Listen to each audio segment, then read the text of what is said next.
Good morning, children. I am here today with another topic in English grammar. It is chapter 15 sentences. My dear children, sentences can be divided into three parts: simple sentence, compound sentence, and complex sentence. Let's discuss it today. First of all, simple sentence. What is simple sentence? Let us see an example first. Number one, he is an honest man. You can see that in this sentence there is only one verb. Here is only one verb. In sentence number 2, hearing the noise, the child woke up. In this sentence again, there is only one finite verb. It is woke. Okay. Hearing, it is not a finite verb. It is participle. It is present participle. It is different. But finite verb is only one here. In sentence number 3, the weather being fine, I went for playing. Now, children, here the finite verb is only one here. It is went. Being is not a finite verb. It is non-finite. It is present participle. It is different. So you will see that here in simple sentence there will be one finite verb. Number one thing. Second thing, it has one subject and one predicate. It is subject and the rest part is predicate.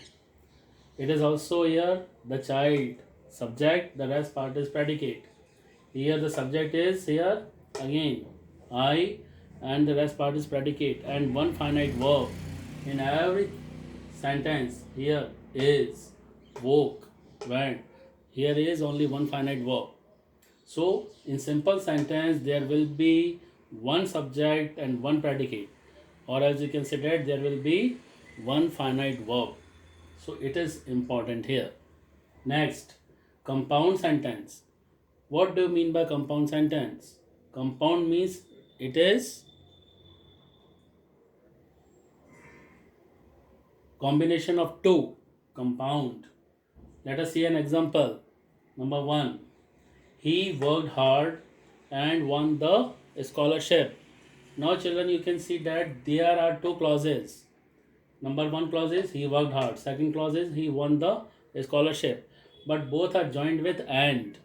You see that here in compound sentence there will be two independent clauses, or you can say that there will be two principal or main clauses of equal rank and order, right?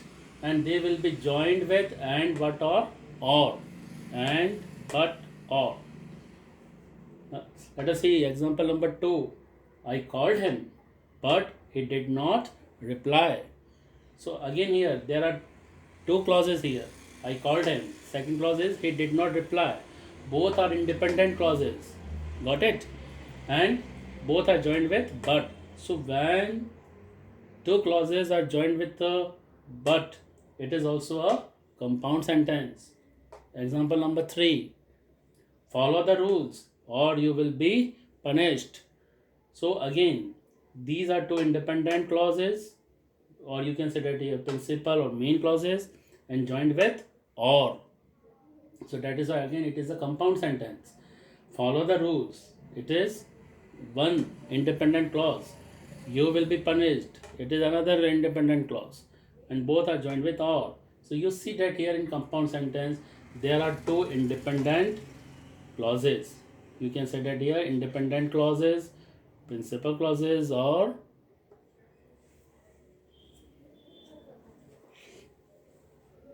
main clauses of equal rank and order.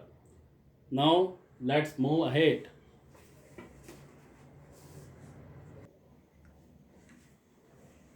Let's see here. Number 3, complex sentence.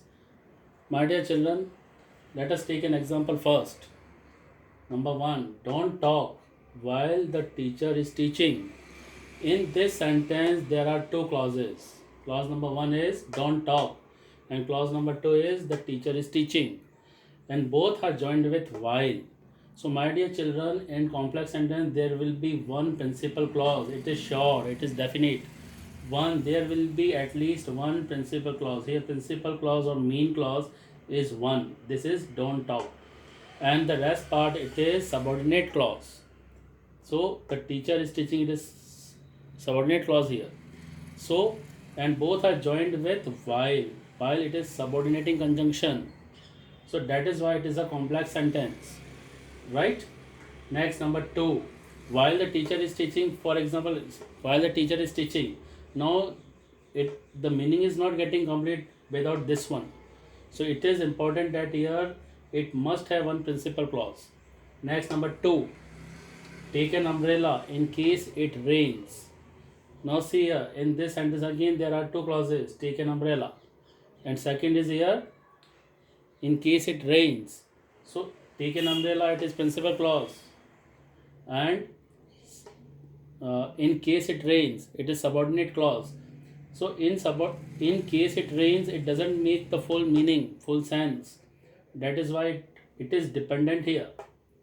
It is subordinate. This is the subordinate clause. So take an umbrella without this one, without main clause, the meaning will not be completed. So it is subordinate, it is independent clause here. Next, he will pass if he works hard. This is one sentence, again divided into two parts. There are two clauses here. He will pass, clause 1. Clause 2, if he works hard, clause 2. He will pass, principal clause, main clause. On the other hand, if he works hard, it is subordinate clause. And if he works hard, it doesn't make the complete sense here again. So actually it is independent, it is dependent sentence. It is dependent on the main clause. So without it, the meaning will not be completed. So he will pass if he works hard. So it is again, both are joined with if, and if is a subordinating conjunction. Number 4, example, he stood first. Why? Because he worked hard. Again, it is a one sentence. There are two clauses. He stood first, one clause. Second, because he worked hard. So because he worked hard, what? So it is not making the complete sense. So it is again dependent here, dependent on the main clause. So without the main clause, the meaning will not be completed. So it is sure that children, in complex sentence there will be at least one principal clause, and there can be one or more than one subordinate clauses. So please go through it nicely. Thank you.